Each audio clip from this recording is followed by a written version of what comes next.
there's any bad thoughts, bad spirits you're going to get rid of. We're going to get stuff that's positive. Something that we can pass on to our children, unborn generations to come. That's what we're all about. And we should be all about that. It's not about us. A lot of our people are suffering. They're in prison, jails. 34 years right here. I've talked here. A lot of people are suffering, but what they did to go to jail, they did it for us. They did it for our children. They did it for our grandchildren, and grandchildren. Our people thought 7 generations from us. Whatever we do has to affect 7 generations. That's not long. About 140, 150 years, generations. That's what our chiefs thought at one time. So I just wanted to mention that. Burn the stage whenever you're ready, get ready, we can start. But I'm going to go ahead and do this.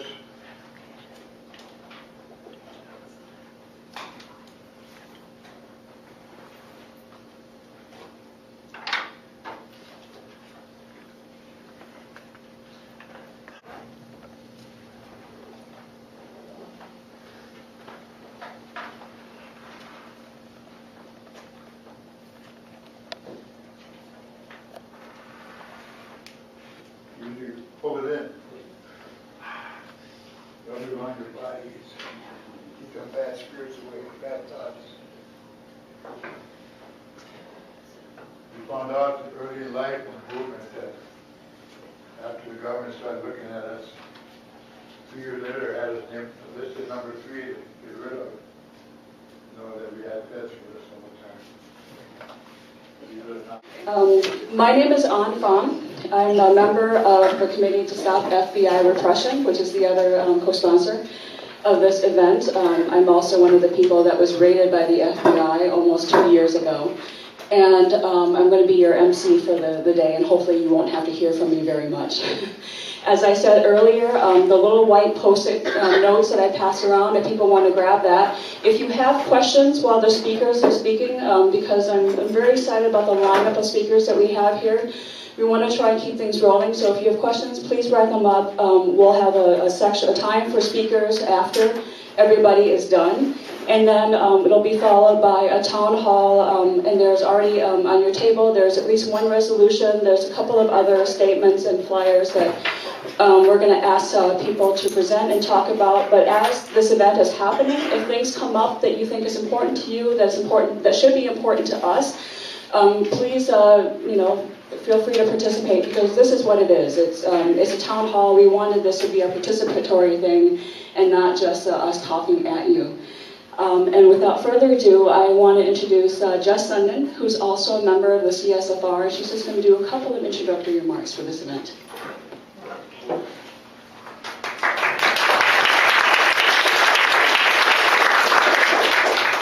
So nice to see everyone here today. I know it's a gorgeous day outside, but I think we're going to have a gorgeous discussion in here. So I'm glad to have you all here with us. I just wanted to introduce the topic of our forum today and invite you all to join the discussion. To answer the question of why our committee organized this event at all. Aside from the very generous invitation of our friends from the National Coalition to Protect Civil Freedoms asking us to organize it, we also felt it was very important. The history of political repression in this country is as long as the history of dissent in this country, which is to say it's as long as the history of this country. As we ourselves have become the target of this repression for our anti-war and international solidarity activism, we have found common ground with many people and movements and communities that have also been attacked for standing against the agenda of U.S. rulers. I hope that today's discussion will help us build unity, not only based on how we have been attacked and targeted, but also in how we are standing up to defend ourselves, our communities, and the rights of all of us to continue to demand justice, social change, and peace. Along with everyone whose homes were raided on September 24th, 2010, like myself, I come out of the anti-war movement and the international solidarity movement. The activism that we are doing, that we've been targeted for, comes from a tradition of solidarity work that has been carried out here for decades, opposing U.S. military and economic intervention, defending human rights, solidarity delegations or hosting international speakers, the movement, and giving political support to national liberation movements.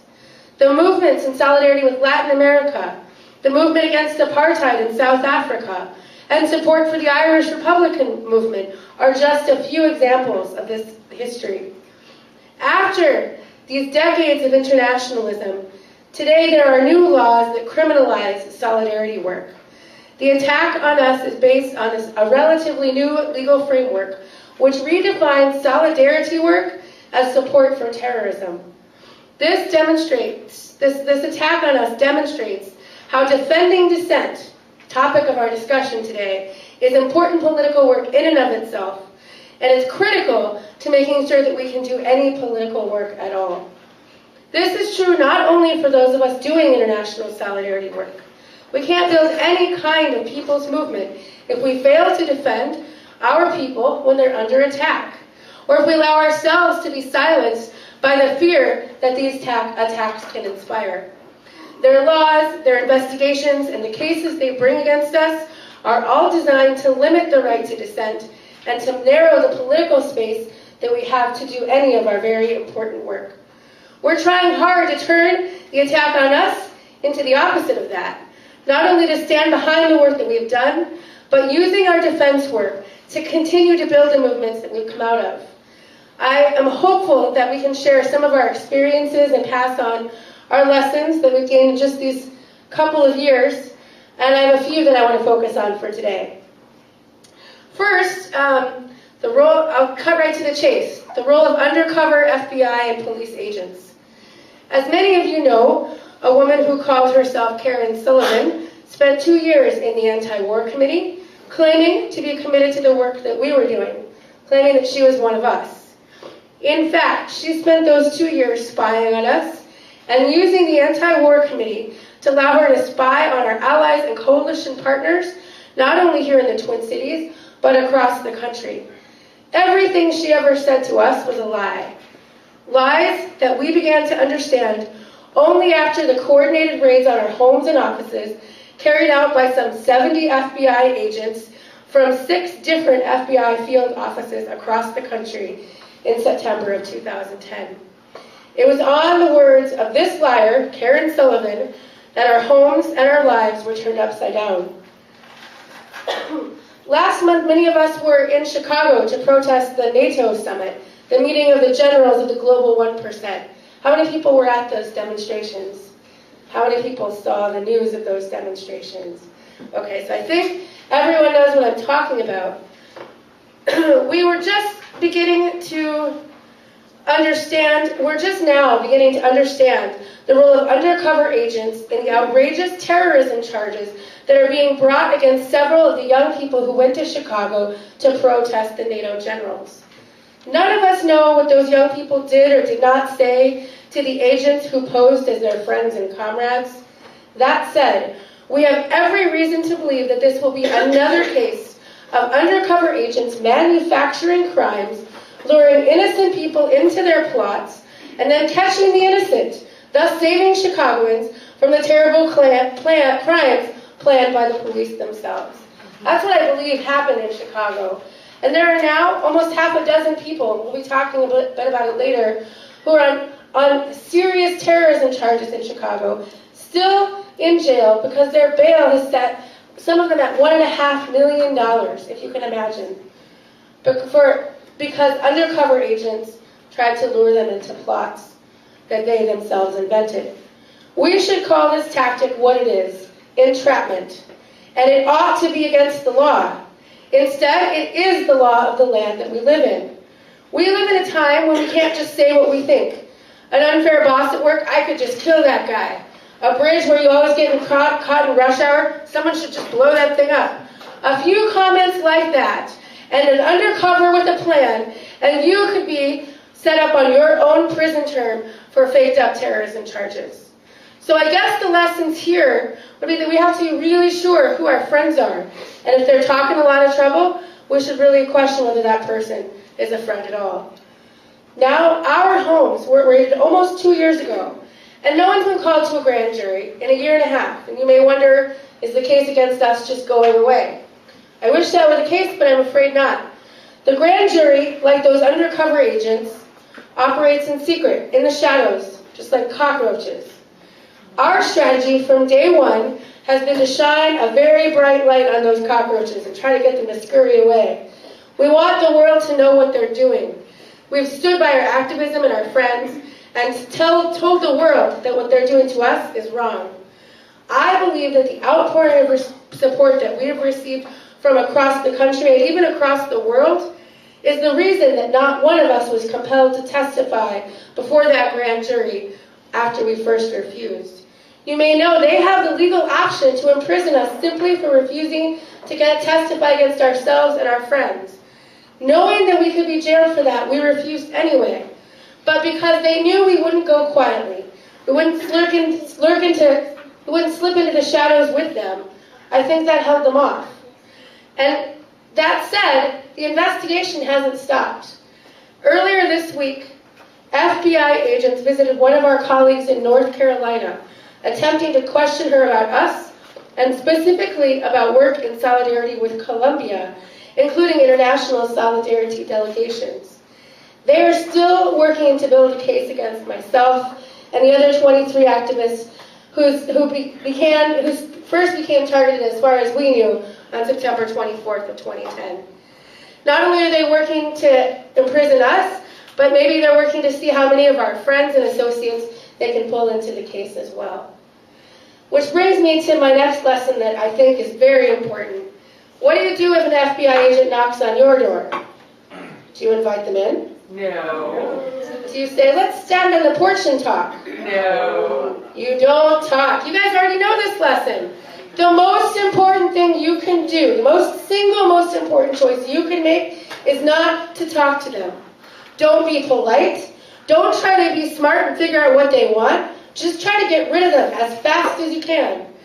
Nothing you can say will save yourself or your friends in court. And they can lie about what you tell them, but if you lie to them, that is a crime in and of itself for which you could be punished. No good can come to talking to the FBI, so just don't do it. That said, you can offer to have your lawyer contact them after they leave, but oftentimes, as has been the case with many of my friends, they won't even give you a name and number for your lawyer to call. You wonder why? That doesn't make sense. But it goes back to the cockroaches theory. They don't want anyone to know what they're up to. Shine a light on them and they run away, right?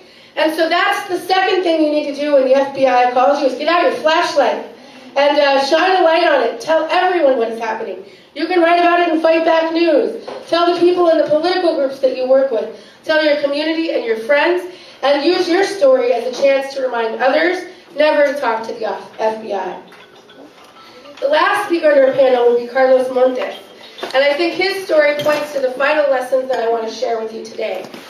First, Carlos got caught up in our case as they attempted to bring charges against us and the people we work with.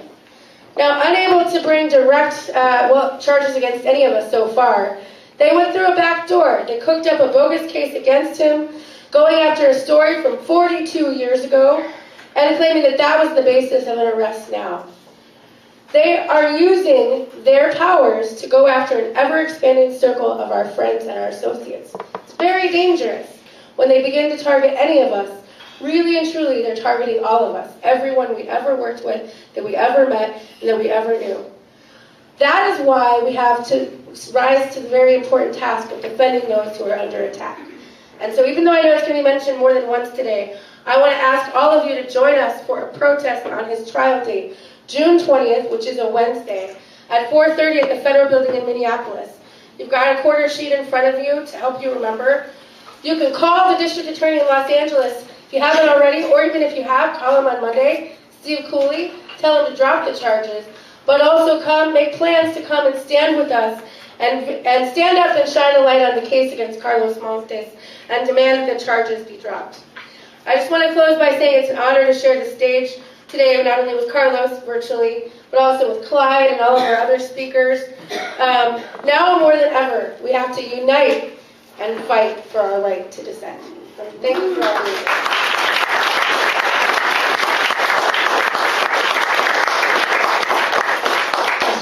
Our next speaker, Clyde Belcourt, who doesn't really need an introduction, but he's the founder of the American Indian Movement, the national director of the movement, and of course our gracious host for the day. So please welcome Clyde.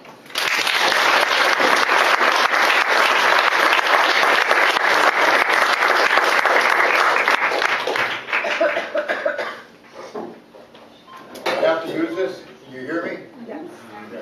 You're okay. Bonjour.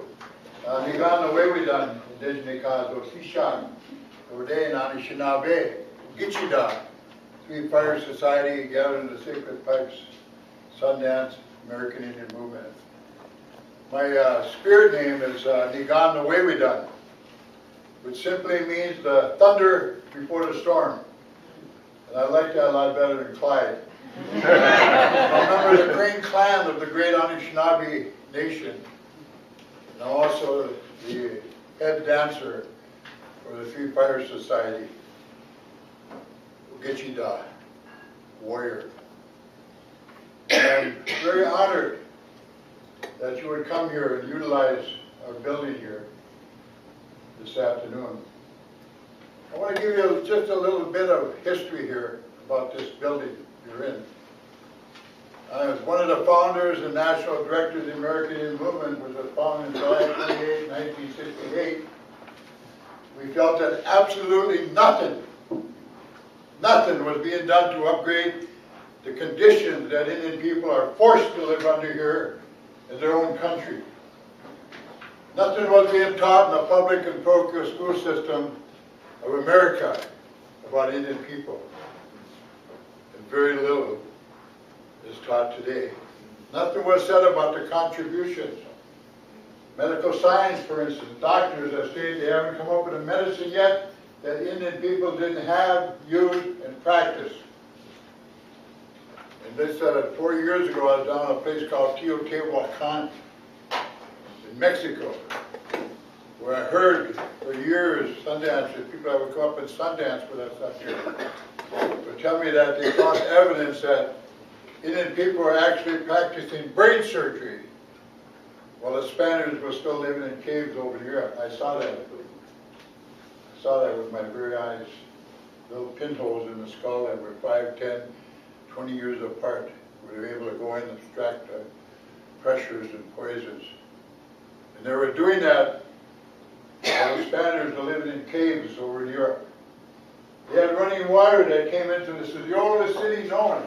Teotihuacan, 280,000 people lived in a modern metropolis. They had running water that came in, viaduct into every one of those units. They showed me they took and they pulled up slabs by ways to these tables where this water would come down into the city. And when it came out after it was all used and went back out, down out of the town, the farmers would come in, they would collect the feces and they'd go out and fertilize their gardens there. They had running water when the Spaniards were living in caves over in Europe. So that's what we grew up in. That's what we were born into here in the city of Minneapolis. Some of the most atrocious, poverty-stricken conditions of anywhere in America is right here in Minneapolis. I know people are uptight now, 8.5, 9% some places unemployment. Well, in Pine Ridge Reservation, 82% of the people are unemployed. Yeah. My reservation with a big casino sitting in the backyard, 62% of our people are unemployed. For every white child born and lives in the United States, 3 of the children don't make it to childbirth. We live to be 43.5 in white America, 65 plus. This was a major study that was done in 1968 by the American Indian Movement, commissioned by the President of the United States for the first time in history. They allowed Indian people to go out and study our relationship with the United States government federal relationship, and namely the Bureau of Indian Affairs. The largest and oldest bureaucracy in America with 25,000 bureaucrats. For every dollar that's appropriated by Congress, which by the way is our money, all the gold in Fort Knox comes out of the Badlands. South Dakota, Pasapa to the great Sioux Nation, their Holy Land. That's where their creation story begins. Comes from the oil and uranium, and gas, and timber. Everything that they have comes from Indian people. And out of every dollar that is appropriated by the Congress for the Bureau of Indian Affairs to fulfill their treaty obligations with Indian people, 90 cents of that dollar is used for administrative costs. We know about triple. Those were the conditions that existed. A little group of women, mostly women. And I want to emphasize that, mostly women, our greatest warriors, as we look at it.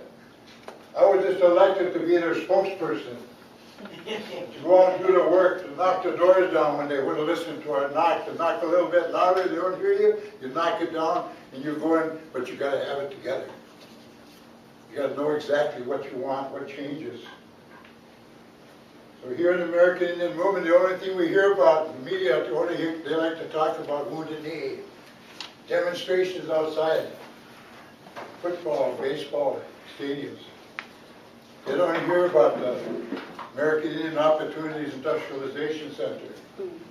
This is today, right here, that you're sitting here today, is the top job training program in the nation, and perhaps the world, as Dr. Leon Sullivan, the founder, co-founder of OICs of America, stated when he came to visit us. I operate the Indian arm of OICs. We've trained over 40,000 people in 32 years. We've taken something like 35,000 right off the welfare rolls and put them on payrolls. And how did we get it? In 1976, I found out there was millions of dollars coming into the city, millions of dollars appropriated by the state of Minnesota for British job training. But in the civil rights days, there was nothing but strictly a black and white issue. Indian people were totally forgotten. So after a 2-year study by the American Indian Movement, we found out exactly how much money was coming in, who was benefiting from it. And I got together with some lawyers and I threatened to file a lawsuit to block all federal funds from coming into the state of Minnesota. All federal funds coming into the state legislature be blocked. Be blocked until they let us develop our own programs to train our people, to take care of our children, to keep our people out of the cardboard boxes outside that shadow of the churches here in America. Stopped everything. The black community called me Dr. Leon Sullivan, asked me to come to Philadelphia. And I traveled there all by myself. All by myself. Tell me about this American Indian. You guys occupied the Bureau of Indian Affairs. 3 months later, you took on the whole United States Army, the FBI, the Justice Department, over 18 different law enforcement agents, the Goon Squad, the Ku Klux Klan, the John Birch Society. You were surrounded by the first time in history. They used all the armed forces against the people here without congressional or presidential approval. I said, Dr. Sullivan, tell me about it. You want to know what kind of person I was? So I said, you got some time? You got all the time you need. I told him about my life. I told him I was one of 12 children. I told him I had a mother that was kidnapped when she was 9 years old, like hundreds and thousands all over America, and stuck in a boarding school run by the church, mostly the Catholic. Every time she got caught speaking Indian, wouldn't cut her hair, singing a song or praying in their own traditional tongue, they'd give her a toothbrush. Hundreds and thousands scrubbed floors, crippled her the rest of her life. Toward the end, they even tied sacks of marbles on her knees because she wouldn't give up her language and her culture, and her traditional way of life. That crippled her. I told her about my father. When the First World War broke out, he was only 15, just turned 16 years old in Carlisle, 1,500 miles from home. They didn't care how old you are. You didn't have a birth certificate. You were born in something back in the woods, maybe in a teepee or a wigwam. Had Indian names. They didn't care how old you are. They drafted you. And my father didn't go across that water to kill people. Germany and other places. He went out there to get out of that brutal education system. He was machine gunned, 17 wounds, gassed and bullet. When the Allied forces came in, he crawled under. They gassed him, they shot him, thought he was dead, and he could hear people coming. Germans coming before they vacated the prison camp, shooting those that were wiggling a little bit in the head. So him and others crawled under the dead bodies. It was quiet for a long time, he said, several hours, and all of a sudden there was tanks and other vehicles coming in. They loaded them up and they found him there. Came home. Wasn't even allowed to be buried in the cemetery at the Weathered Chippewa Reservation, which I found out many years after the movement formed was given to them by my grandmother to run an orphanage in the church there. And I got through talking to Dr. Sullivan. He had 6'9", 280 pounds. He had his head in his knees. He was crying. Stood up and embraced me and said, by the end of this year, we're going to have an Indian Army of OICs of America, and this young man is going to take care of it. This is where we're at today. About 18 months ago, Nancy Pelosi came to visit us here. Right before she gave up the gavel. She said this is one of the best, the top job training programs in America. When she left, she had a big press conference. All the leadership, the governor, the mayor, the city council, everybody was here in this building. What can I do for you? Get us some money. Get us some money. Oh, I don't know, in these economic times, they're losing a gavel here in a couple of months, but I'll see what I can do. Lo and behold, 2 months later, we got a $5 million grant. Train young people, no matter what happens, we need health services. So that's what we do here. We train young people in health professions. And then, following that, Secretary of Labor, Hispanic, Chicano, came to visit us. It's about top job training program in the nation. We did an audit on you. You're only $164 off. I was going to write her a check. So, oh no, don't do that. That's what the money was for. We spent it to go get some food at Cup Food to feed the food. What can we do? What else can I do? Give us another $5 million.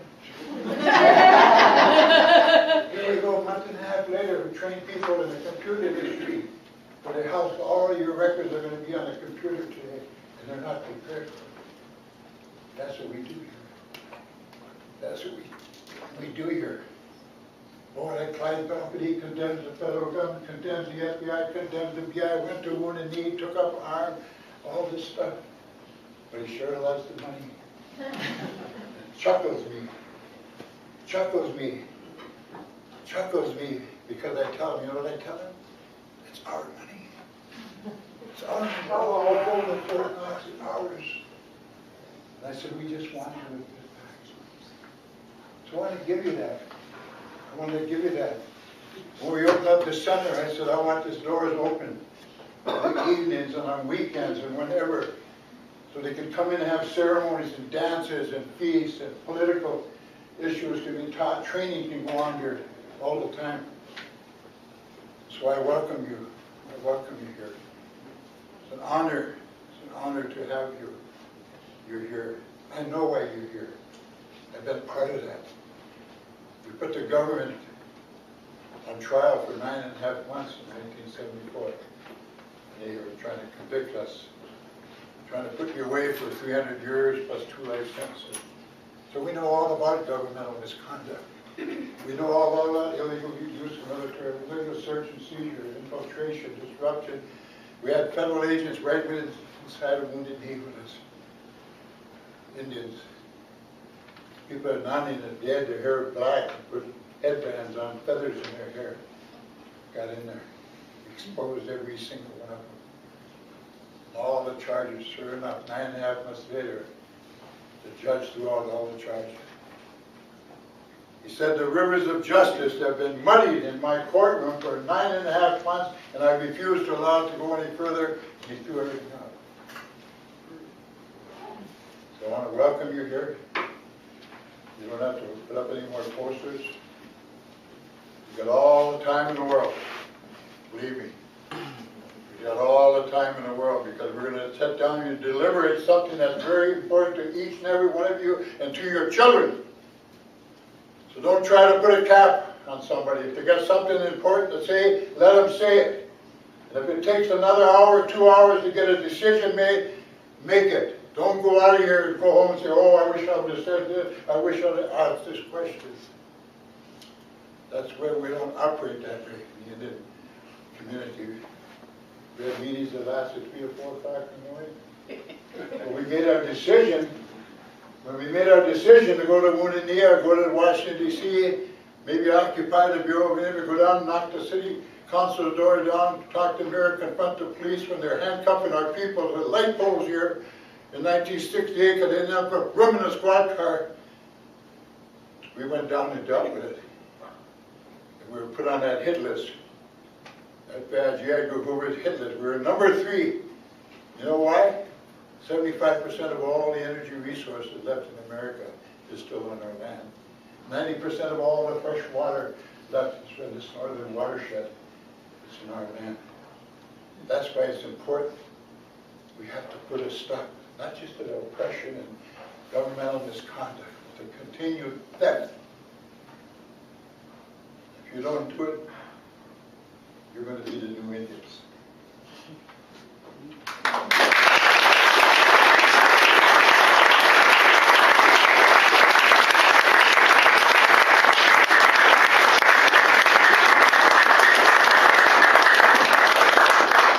Well, when our next speaker contacted Justin and asked if the CSFR would host this event, it was a pretty easy decision to have this event, and I'm so glad you're here to join us. Mel Underbaki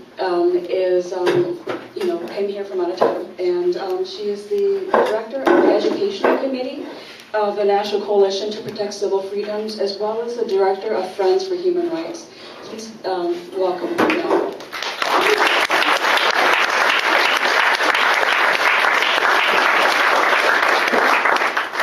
Thank you. Can you hear me? No, not. No? Okay.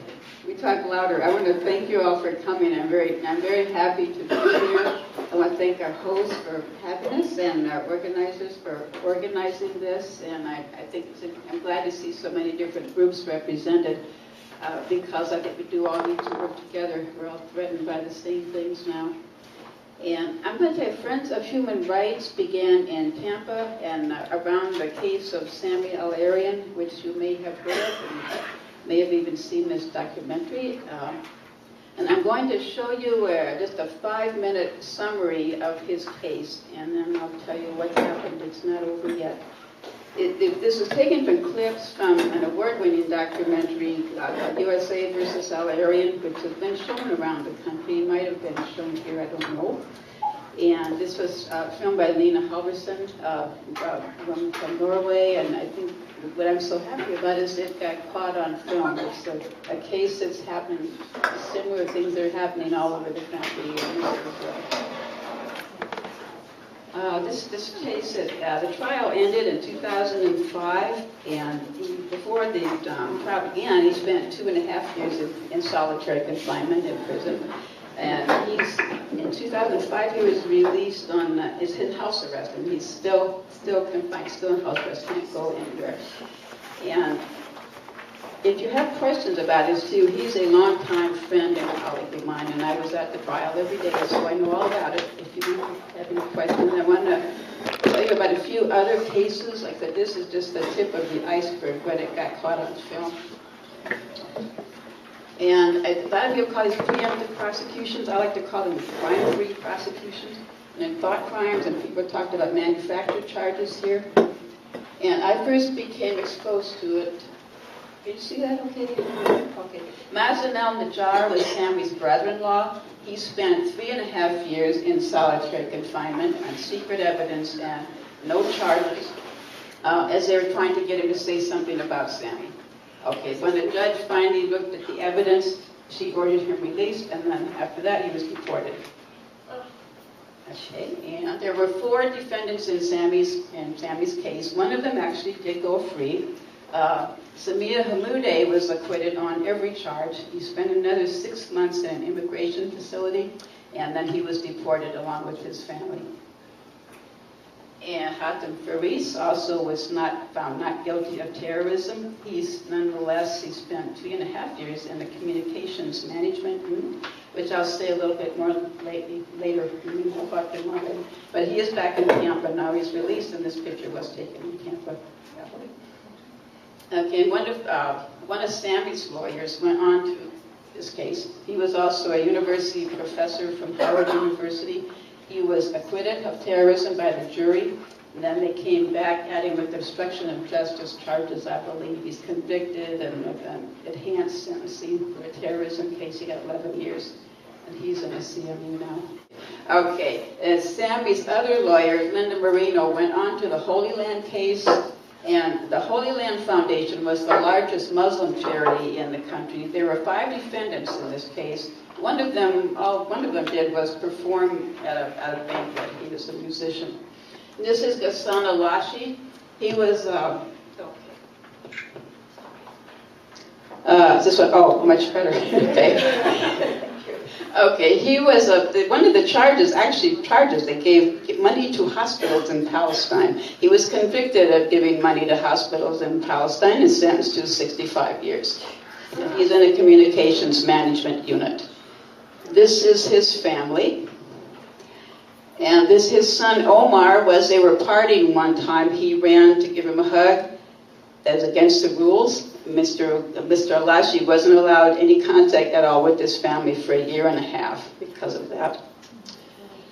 Okay, and I'm just going to give there's lots of them. These are some cases. This is another Florida case, and this was entrapment. And you might have heard of the Liberty City 7.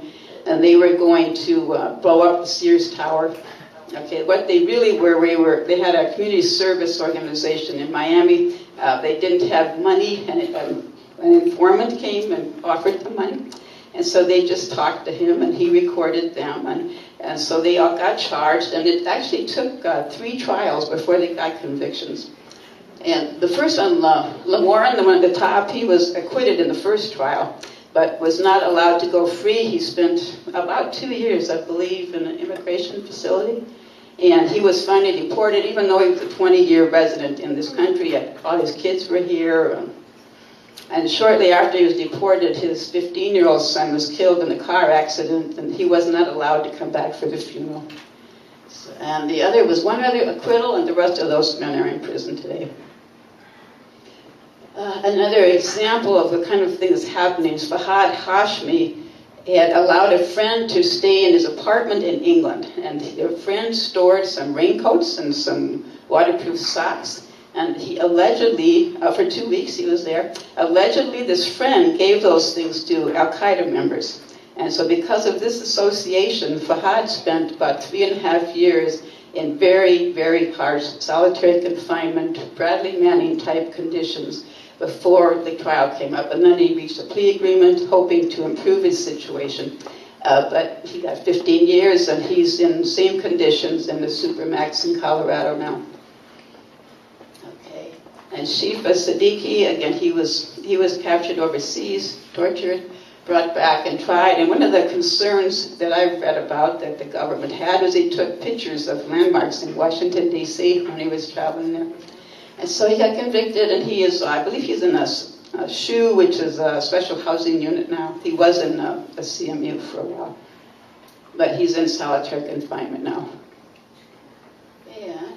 Okay, this man was a a student in Saudi Arabia. He was captured there, he was arrested by the Saudi police. He was tortured, and under torture, he made some confessions, like he's going to conspiring to assassinate then President Bush.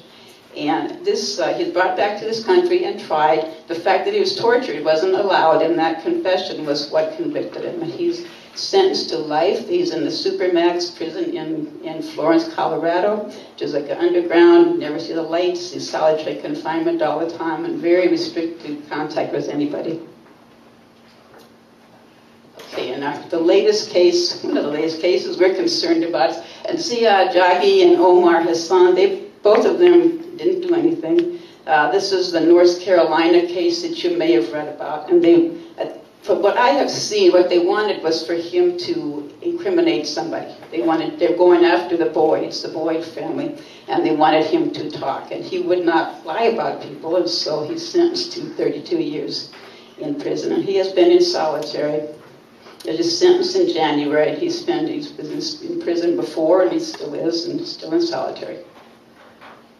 And his other, Hassan Sharifi was another person in the same case. Also didn't do anything. They're not accused of anything. They're just confused of speaking is all. And I don't think he even did that, but he got sentenced to 45 years. He's got like a 2-year-old child that he's never even met. You know? And his brother came to a town hall meeting we had in Washington, D.C. on Martin Luther King Day. His brother came there just to tell people what had happened to Hassan. And about 3 days later, brother was arrested and he's in jail now. Along with the local Montessori teacher that was trying to help the family. Yeah. Okay, and this is the most recent. Shakir he's an Iraqi, and his family was suffering a great deal in Iraq, and he sent them money. And he's not in jail yet, but he was just convicted just last week, and he's got sentenced to 3 years. And Ramadan is coming up, so they're giving him, they're waiting until after Ramadan. So this is his sons here. He's also got a young daughter. The second picture, that's the store he has in Colombia. He's been a very respected member of that community for years. He has a store there called the World Market Foods. So if you're in Columbia, Missouri, go and buy something at World Market Foods because he needs to keep the business going. So, and I also have a petition for him on that back table, and they're trying to get a petition to try to get clemency. I don't know if that's going to happen, but they're going to try. Okay, we'll go through this quickly. As I told you, there's a lot of cases. This is just a sample. This list was compiled from the Project Salam website, and you're going to hear more about that from Kathy Manley. And I just pulled that off there about 2 years ago. And these are just over-prostituted people. And there's quite a few here. And some of them are on the posters on the wall over here. You might want to look at those later. And Communication Management Unit, my time is up, so I'm going to be really fast, but these are bad places, very bad prisons, and they designed them for Muslims, apparently, because the first one in Terre Haute was in 96, and there was about 95% Muslim initially. There's some complaints about that, so they added in some environmental activists, but it's still mostly Muslim. The conditions are very restrictive. Maybe 1 15-minute phone call a week, no contact visits at all. Waterboarded or being tortured, the right to attorney. Those things are actually pragmatic. They make sense because you have no way of being accurate. Let's say you had a serial killer, for instance, and someone said, let's waterboard to find out who the serial killer is. You would have no ability to be accurate if you were allowed to throw away these 10 amendments. And yet, we have done that. We have actually thrown out a right to attorney in this. I've been given 12 interviews in the last 2 days because of the New York Times front page article that says Obama is Obama's kill list. Okay? You know what the kill list does? I mean, don't worry about the Patriot Act, folks. The Patriot Act is, if I had to graph this out, the Patriot Act would be this much, and the kill list, it would be up to the ceiling. The kill list makes an executive not only the investigator, which was always the case, but also judge, jury, and executioner. Now, anybody who is an attorney, is connected to a law professor, to anybody in the judge, their jobs are going away. That's what you have to explain pragmatically to people to make them care. And our legal cadre should care because they will not have a job. Judges, law professors, our whole jurisprudence system, due process, is right now at risk. Because we have just said, the country has just said, well, it's in the front page of the New York Times. Obama is our great, whatever he is, our first black president, etc. That, you know what, we trust him. If he's going to write up a list, we're going to trust him because he knows everything and I'm just a citizen.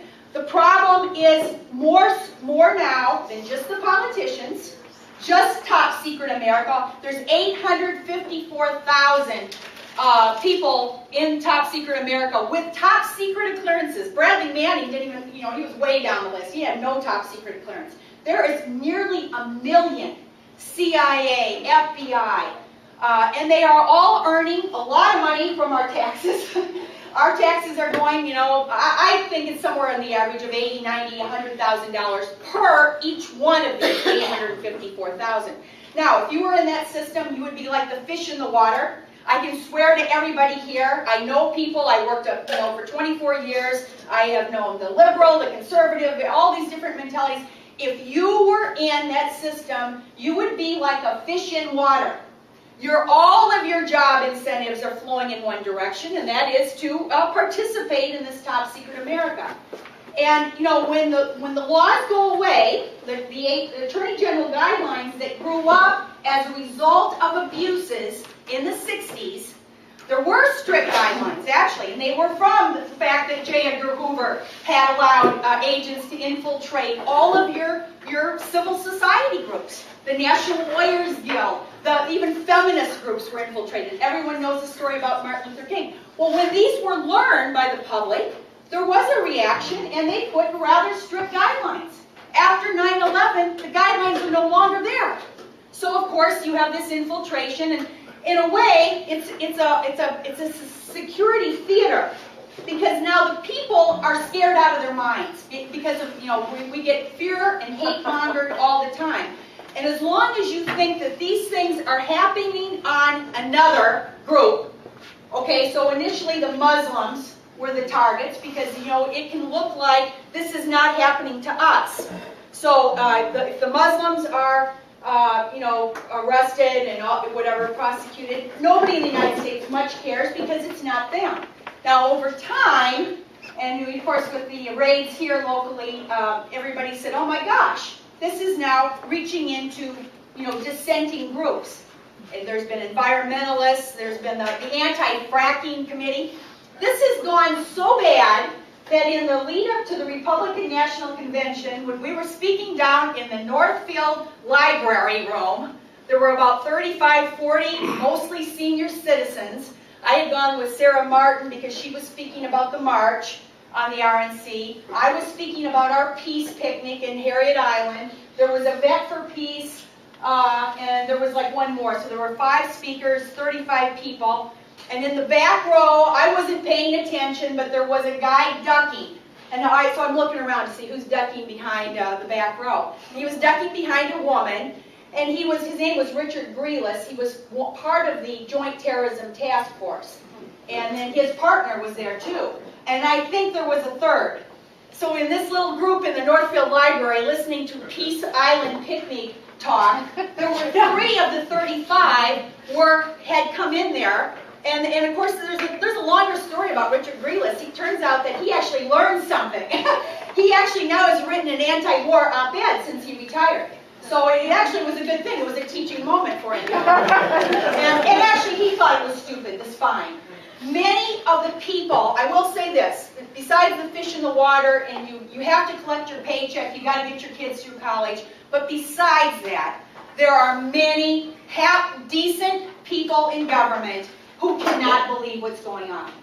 And Obama, because secrecy is everything, and if this was to be exposed for the sham security theater it is, and all of the illegal actions, now creating kill lists, and and torture, by the way, is not illegal right now. The Geneva Conventions do not apply. I mean, it's incredible. But if people were to learn about this through insiders who leak to whatever, this is key. Look at WikiLeaks. I mean, this is very, very difficult for an administration that's trying to control, through propaganda, the public opinion. So, there are now 6 prosecutions. So on top of all of the prosecutions, first of the Muslims, now branching into all of us, many, many people who just speak out. Jess said, keep your mouth shut. I can't do that, by the way. Where's Jess? I can't do that. So I always figure, I'm on Facebook writing day in and day out, and I always figure, well, they're going to have a heck of a time taking one statement I said when I've been writing, and speaking out all this time.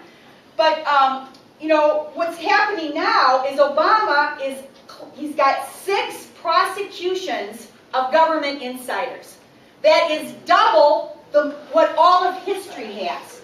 And he points at Thomas Drake of the National Security. Now, Thomas Drake wouldn't fit into this room. 6'3", National Security Administration executive. Only he couldn't stand the fact that they were illegally, warrantlessly monitoring the American public. John Kiriakou, who's the latest one to be indicted for being a spy, a traitor against the United States under the 1917 Espionage Act, which was World War I, so that the traitors against the United States, they're using this on government employees. The penalty is death. The penalty is life imprisonment or death. Now, we are all watching the news. The UK just denied the request, or being denied, granted Sweden's request to extradite Assange. He's going to fight this for a month, and the bottom line is there's probably a secret indictment already in the United States, and then he probably will be the 7th. And, this is scary stuff because this puts us right back to the Rosenbergs in the 50s. This fear and hate, and I will say that we all have to do more. This is a small room, and who mentioned reaching out to groups? I think it was you or Jess from the start. We need to reach beyond our choirs. There is a good side to what's going on, because by eventually targeting lots and lots of people, the National Defense Authorization Act, for instance, says you can just arrest any American citizen by the military and hold them indefinitely. Well, you know what group now is kind of outraged about that? It's probably nobody in here, unless we have a police officer in the back. But it's they call it the 10th Amendment. That's a conservative group. They've actually got 8 states now fighting against this NDAA. So don't always think, well, I'm liberal and I won't talk to a conservative. Right now, the good side of the way this war on terror has now implicated more and more people is there actually are lots more people from all different backgrounds and ideologies that are waking up. It's gone way past the Muslims. Let's see what else. I got some more time, huh? 1 minute. The biggest problems are top secret America. The secrecy is the key thing. So every time something comes out, the Obama leaked himself the kill list because he knows now that the United States public supports this looking tough and killing people. So what we have to do is we all have to write and get more people on there. The last thing I guess I'll just say here is that the we are at war mentality. When I worked in the FBI, it was actually between Vietnam and the 9/11. A little bit overlapped, but it was mostly between. That was kind of a lull. But this war is what is fueling. They say wars of aggression are the supreme crime because they carry the seeds of all the other crimes. And Glenn Greenwald has pointed to this over and over. It's the we are at war mentality that reduces people, that takes away their ability to think. Because anyone who can... military madness. Yeah. If you can't think straight, then you're going to fall in line with this nonsense about kill lists. Glenn Greenwald also had a good quote about the drone bombing. He said, using drone bombing to try to reduce terrorism is like telling somebody who's got emphysema to smoke 6 packs a day. So if people realize that these things are stupid and that they are the victims and they are being hurt, we'll see more 10th Amendment groups out there. They just have to know the pragmatic side and not just realize that this is a nicety or an ethical luxury. Thank you.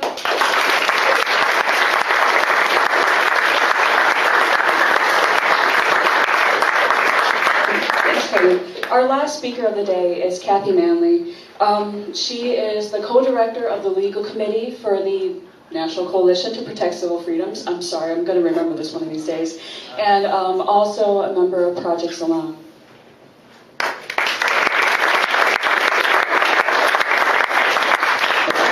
Thanks. I'll try without the microphone. Let me know if you can't hear me. So I started learning about this stuff, the entrapment cases and the preemptive prosecution, when I was part of the defense team for Yassin Arif in Albany, New York. He's over there, poster in the middle on the top next to Carlos Montes. He's an imam, Kurdish refugee from Iraq, had been persecuted by Saddam Hussein. The UN sent him to Albany, New York, where he became the imam of a small mosque. And for some reason, we don't even know, he was targeted by the FBI. Well, that whole mosque was targeted. And when we first started looking at the evidence, we didn't understand. There was no evidence. We didn't understand it. It was based on he had witnessed a loan that he thought was a completely legitimate loan to a friend of his, and all he was doing was witnessing it, which is traditional for imams to do in the Muslim community, where they don't go to banks and they don't pay interest. So he had no idea there was anything illegal going on. And in a sting operation, the theory of it is that they're supposed to present the person with an opportunity to commit a crime and kind of maybe coax them into it, or somehow they agree to commit a crime. That wasn't the case with Yassin or his co-defendant, really. They thought it was just a loan. And this informant, provocateur named Shahed Hussein, was so tricky and so deceitful. The FBI even said he was chosen because he was good at being deceitful, but he even lied to the FBI, which they do. And so they knew they had a really weak sting case, because in sting cases, usually when there's recorded conversations, the defendant usually has said something bad, said something that they show they're going along with this, even if they're entrapped into it. Yassin didn't even do that. He was convicted based on what the informant said, and they assumed that Yassin understood, which he didn't understand because he didn't even speak much English. And it was several months of conversations, a jumbled phrase here, a jumbled phrase here, a couple months later. It was crazy. But one of the things they did was they used secret evidence, which I had never seen before.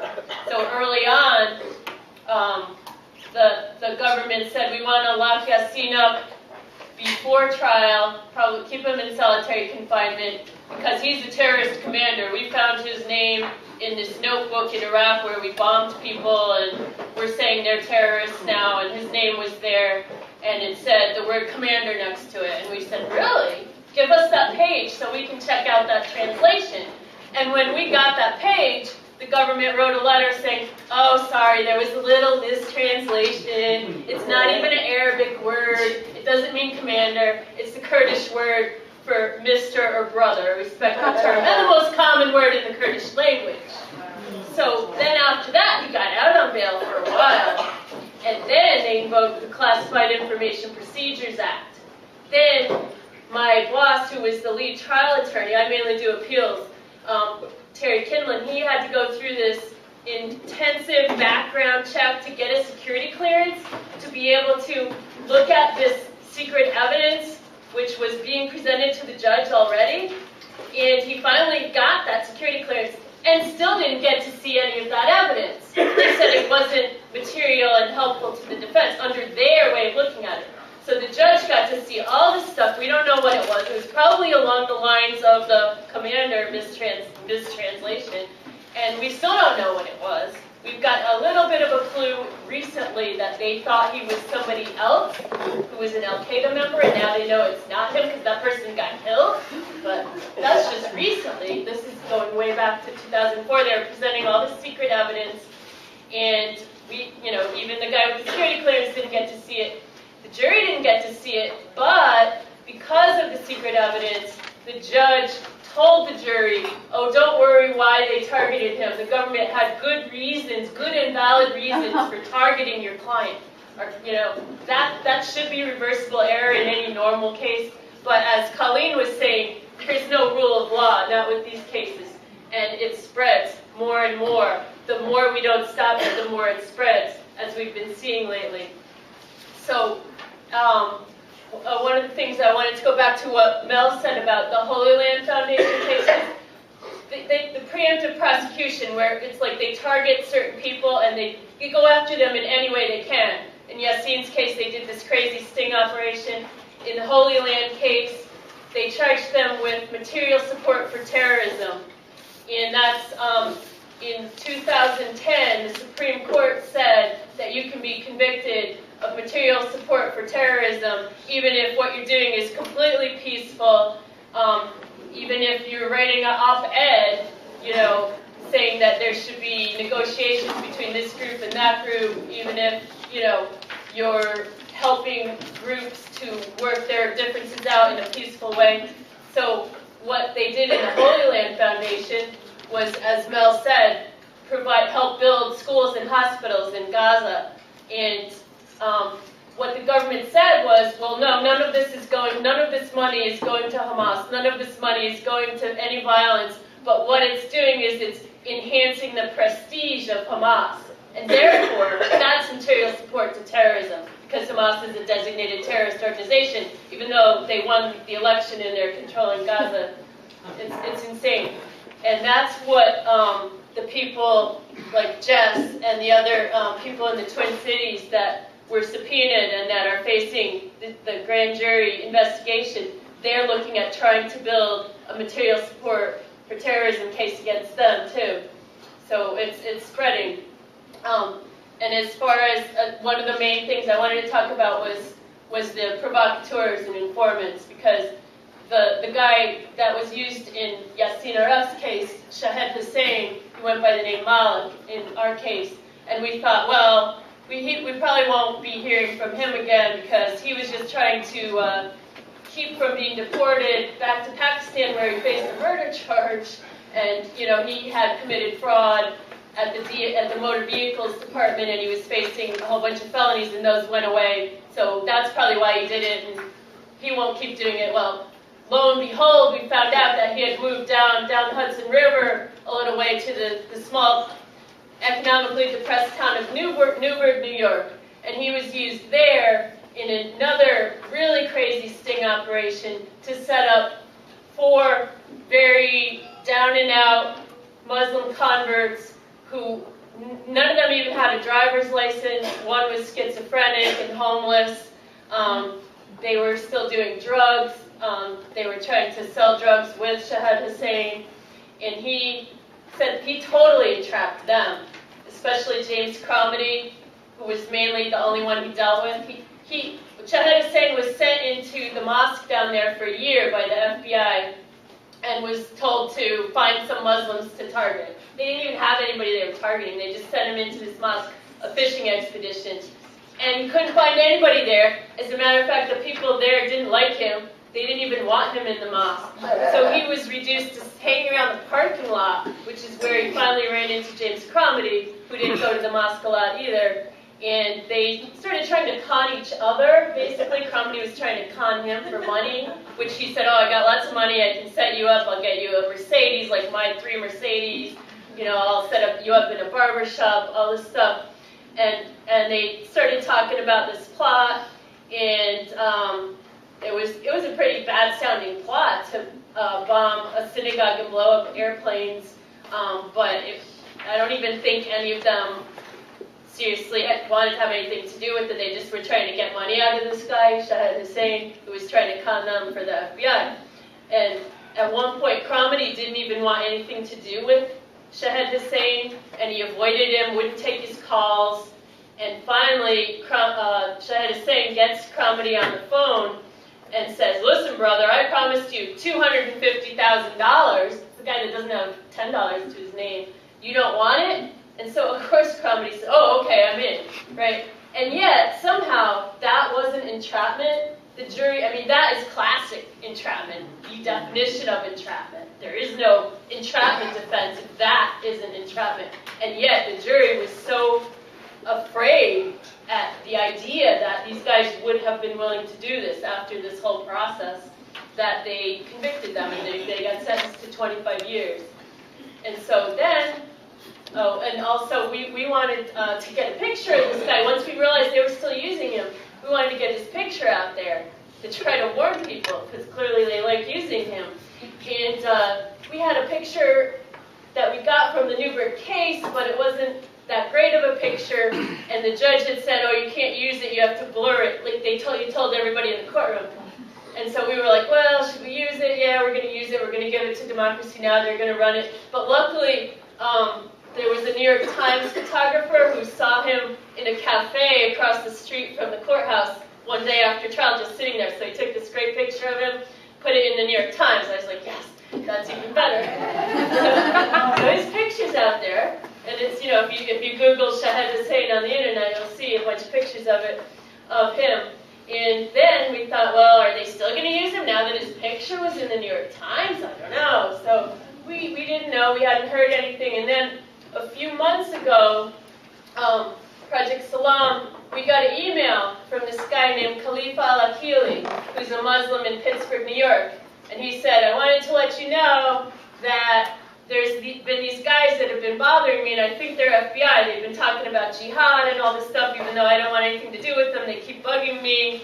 And so one of them gave me his phone number. So I thought, I'll Google the phone number. Well, sure enough, this is really stupid, right? The phone number, he's using the same phone number. It came up to the transcript from the Newberg case. And the conversation with the $250,000, that's what it came up to. And so then he knew, oh, that's the guy. And he got his picture and saw, yes, this is the guy that just came to talk to him about jihad. So I said, wow. Do you mind if we share your email more widely? Do you want us to? Oh, yes, please. I want everybody to know about this. I was like, well, you know, you're blowing the whistle. They may come after you. He says, I don't care. They can't do anything to me. And so we let it. We sent it out very widely, and it got an article in the local Albany paper and in the Washington Post too. But right before NCPCF was going to have a press conference with Khalifa, what do you think happened? They arrested him, 5 a.m. in the morning. They come in, arrest him, spent all day with a whole team of FBI agents at his house, taking all his computers, combing through everything. And they charged him with an old gun charge, just like they are doing to Carlos Montes, because he had Khalifa had an old drug conviction from many years earlier, and he had gone to a rifle range, a public rifle range, was shooting, and I guess they found out about that from probably wiretaps, or, you know, just looking at all his emails and everything. And so they charged him with this felon in possession of a firearm charge federally, which they may not even be able to prove, because, you know, is that even possession when you're at a public firearm? It's not even, you know, firing range, it's not even your own gun. I don't know. But they're also trying to build some kind of case against him by what they're doing now is going to all of his Facebook friends and interviewing them. And I'm one of his Facebook friends. Yeah, they didn't interview me. I friended him on Facebook after this, since I wanted to see what was on his Facebook to see, you know, if he had any reason to be concerned. But one of his other Facebook friends who lives near me contacted us and said the FBI showed up at my door and wanted to talk to me because I'm his Facebook friend. I said, well, I can represent you, but I'm also his Facebook friend. He said, well, maybe somebody else should represent you. And we're telling him, you have no reason to talk to the FBI just for being Khalifa's Facebook friend. But this is what they're doing. They're trying to go after Khalifa because he blew the whistle on them. And as people have said, this has spread, well, first of all, it's not just, I mean, it was going on a long time ago to the American Indian movement, COINTELPRO, the Black Panthers, and all sorts of other communities, the leftists, and now it's spreading beyond Muslims. And as people have said, at first, going after Jess and her friends with the material support for terrorism charges using an undercover FBI agent, and then more recently going after Occupy-related people, like in Cleveland. The informant there was Shakil Azir, and he basically, these guys were talking about using a smoke bomb, and he kind of convinced them to try to blow up a bridge, supposedly, I don't know. But another, example of entrapment, and then even much more recently with NATO and the Mo and Gloves, the provocateurs that were sent in to entrap them. And they're also charged with material support for terrorism under Illinois state law and conspiracy charges. So the whole way they use informants and provocateurs, it's very destructive, and it's of course destructive when you're targeted by an informant, but it also creates a whole destructive, paranoid culture where everybody becomes worried about, is this my friend or my enemy, is this, and there's ways you can kind of try and figure that out, but it causes so much paranoia. Like 2 guys from the mosque in Albany where Yassine was imam, they've been friends for 30 years, and they became suspicious of each other, that they were suspicious that the other was trying to set them up, and one of them ended up going to the FBI because he was afraid that the other one was trying to set him up. And then I had to deal with that, and actually did an interview with the FBI in that case because they gave him a grand jury subpoena. Anyway, and that never had to happen. That was people being overly paranoid, because that's the kind of corrosive effect that this has on communities. So you got to keep your eyes open and be careful, but don't overreact. And as people have said, the most important thing is we need to learn from the past, from what's been done to other groups in the past, and we need to reach out to everybody else that it's being done to now. And one of the ways you can do that is by joining with us in NCPCF. We have the Committee to Stop FBI Repression is a member, the United Anti-War Committee is a member, about 10 different Muslim groups and non-Muslim groups, the Center for Constitutional Rights, and other groups. The website is civilfreedoms.org. It's a really great website, and you can learn more there. So, thank you.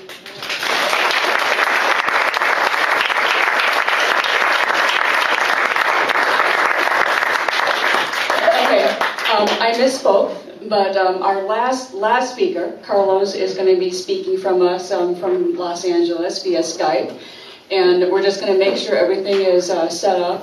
If you want to see Carlos, I have a pretty good authority that he's going to be at the RNC protests in Florida later on this summer. So those of you who didn't get to see him at the NATO protest, that's your next opportunity to see him in person, because, Minnesota's a little too cold.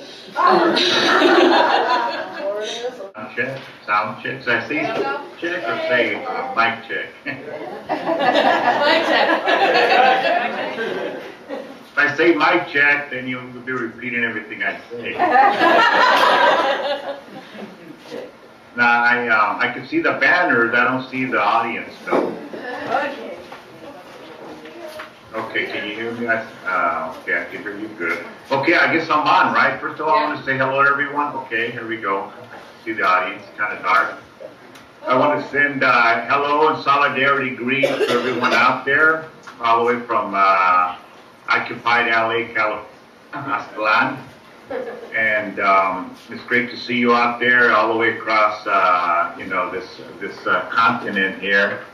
And I was able to listen briefly to some of the speakers, not all of them. And I'm glad to see that you're here. First of all, I also want to thank all of you who have who have called the LA District Attorney, Steve Cooley. I want to thank all of you who have sent letters of solidarity, either individually or by organization. I want to thank you for your solidarity for the last year. I'm under attack by the FBI and the sheriffs, and your hard work organizing protests at the FBI office that calls in to Holder and Obama, calling in the district attorney, is having an effect of pushing back on this repression. As you know, I was arrested on May the 17th of last year. A raid initiated by the FBI, the Federal Bureau of Investigation, who also attacked many of you out there, 23 activists in the Midwest and in the South and Northern California who were raided by the FBI, who were harassed, whose documents and computers were stolen. I'm part of that whole movement. I'm part of that attack because my name was listed on the search warrant at the anti-war committee of the Twin Cities. How many of you out there from the anti-war movement in the Twin Cities?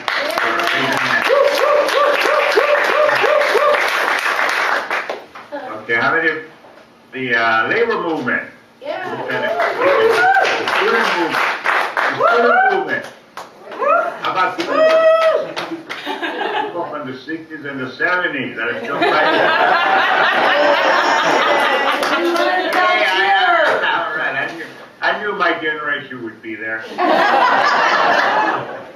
Yeah, so again, thank you for all your solidarity, your hard work this last year.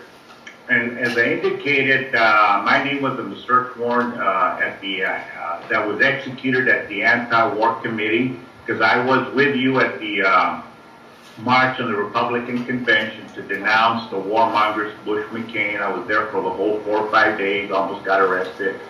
I've been under investigation by the FBI. The FBI were the ones that contacted the local LA County sheriffs and told them Carlos Montes may be a felon, he bought some guns legally, and go get them. And 2 weeks to that happened, and they organized an armed raid at my house at 5 in the morning, busting the door down with automatic weapons, black jackets, helmets, and almost killed me, because they could have literally killed me. I'm not exaggerating, because I did have guns in the house. They knew it. They knew about my anti-government views, anti-government activities for the last 42 years. And they listed that information on the search warrant. That's why I'm listing that out there. But we've had a year of fighting back. We've had some partial victories. Originally, we had 6 felonies against me, all related to the purchase of guns, of legally purchased guns. But we know for a fact that this attack against me is politically motivated, that it's linked totally to the 23 other activists who are under attack, under investigation by the FBI and the federal grand jury out of Chicago. I am part of that attack, and I am the first one to be arrested out here in Los Angeles, California. And this attack has united the movement. All the work that you've done out there, the Committee Against FBI Repression, the labor movement, the anti-war movement. We have gotten thousands and thousands of people who have expressed their solidarity and have united with us to say no to the repression. Are you with us to say no to the federal repression? Yes! We have united and built the movement around this. Because I know 30, 40 years ago, sometimes when we were attacked, people would get defensive, demoralized. But this has not happened. What this has got us motivated, got us united, and we stood up and are fighting back. And because we're fighting back, we're able to push back on the local district attorney and the sheriffs by forcing them to drop 2 of the charges. So that was a partial victory, right? And originally they had 6 felonies against me. They said I could get up to 18 years in jail if I was convicted of these 6 felonies, right? We're able to get 2 charges dropped, and that was due to the courtroom solidarity when people are marching with me outside in the courtroom, and then we march in together in courtroom solidarity, attacking the courtroom, and because of the letters of support from ASNI locals, SEIU locals, student group, SDS groups, anti-war committee groups, all these letters that are, by the way, are listed in the StopFBI.net website. How many of you read from the Stop FBI website recently? I know you've all seen it before, right? A lot of letters in there, and also there's other letters that specifically were supporting myself, like the California Teachers Association and United Auto Workers, just to name a few. And so this movement has helped to not only unite us, but to push back on this attack, and that's how we're going to win my case, and this is how we're going to win back against the FBI attack against the 23 other anti-war and solidarity activists. Recently, we were in court. We made several motions to get the charges dropped. We're on the offensive. The judge denied some of those motions, but we're ready for trial. We're ready to push back. We're not going to give up, obviously. We've never even considered that.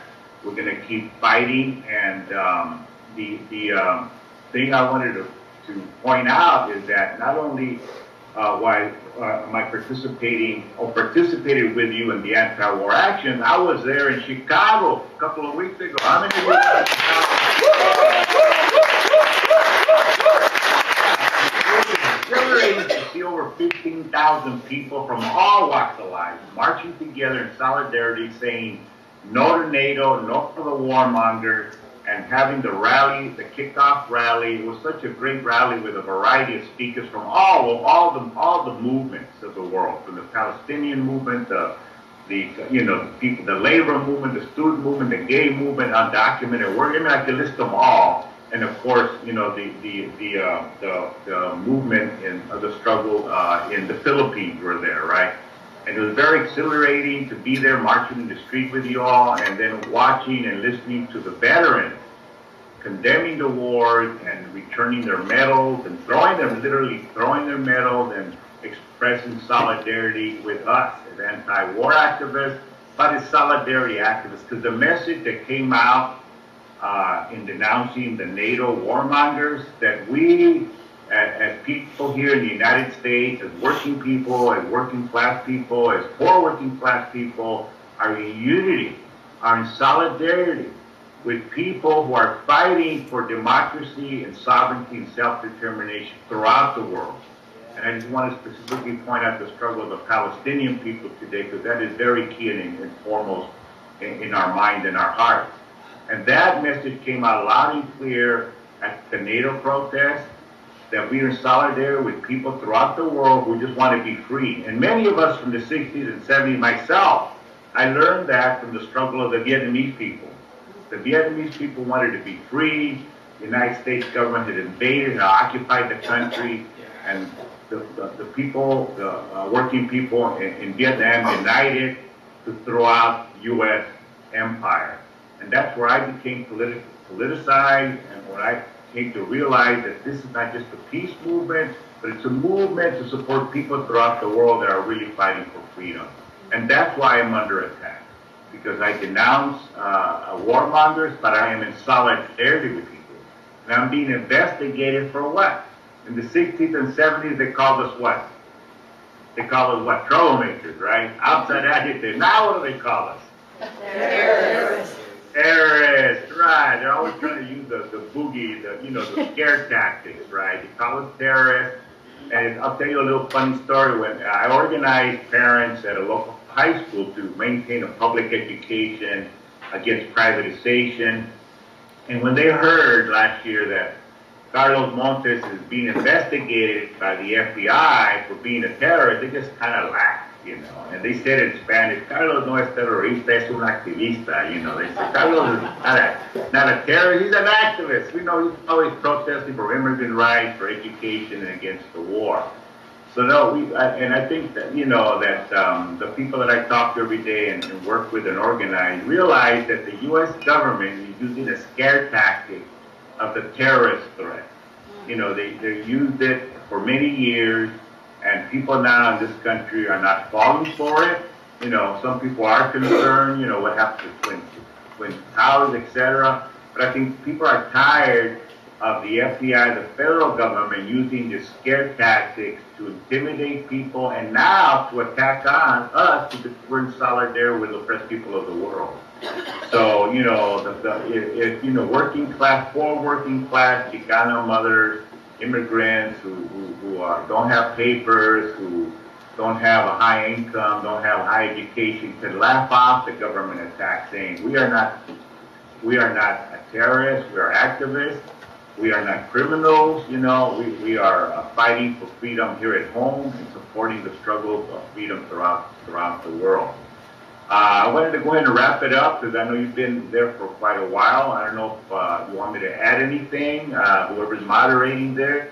Oh, I will say before I forget, what I want you to do Monday morning, I want you to get on your cell phone and call this number, I want you to call 213-974-3512. 213-974-3512. That is the number to the district attorney, Steve Cooley, and say, I'm calling on behalf of Carlos Montes, drop the charges. We have been doing this now for several weeks, and it's having the effect. Initially, when the calls started coming in, they were arrogant. They were asking people who called, why are you calling, who you call. But now, they have a public relations department handling the calls, taking messages. Many of the times, the phone is busy. But we started last year with a phone campaign on Obama and Holder, because we know this comes from the top, from the FBI, the federal grand jury, right? And we pushed back on them, saying stop the attack on the anti-war activists. And now we targeted locally the district attorney, because they're in charge of prosecuting this case. And it is having the effect of pushing back on them. And by packing the courtroom, sign the petition that's on stopfbi.net or stopfbila.net. There's an online petition. How many of you already, let me put you on spot for this. How many of you already signed the petition? Raise your hand. So you can do it again or ask your friends to do it, right? We're part of a movement to stop political police repression, whether it's the local police working in hand with the feds, which in this case they are. The FBI is working hand in hand with the local sheriffs to attack my activism, my 42 years of activism in the Chicano movement, the struggle for equality and for self-determination. I come out of those roots in the 60s and the 70s. And I've continued my activism in the area of public education, immigrant rights, and of course the anti-war movement. And I want to go ahead and wrap it up there. So please continue your calls, keep the pressure on. June 20th we're set for trial. June 20th of this year, we're going to go for a full trial. That's the trial date, so we're getting ready for that. So every call, every email, every dollar donation will help keep me out of jail. Because originally, like I said, they had announced out of 6 felonies, I could have gotten get up to 18 years in jail. We had 2 charges dropped. The DA is now saying looking at a minimum of 5 years in jail if I get convicted. So I stand with you in solidarity from LA to Minnesota. Yeah. And I invite you to join with me at the next big march. It's going to be where? Tampa. The next big national march that I will unite with you and look for you is where? Tampa, Florida. March on the Republican National Convention.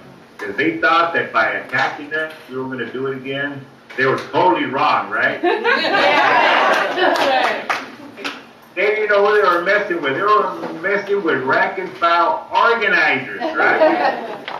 We organize, we fight on the ground, at work, at school, in our neighborhood, wherever we are, we will organize. All right. Right? And we will be in solidarity with the oppressed people. Thank you very much.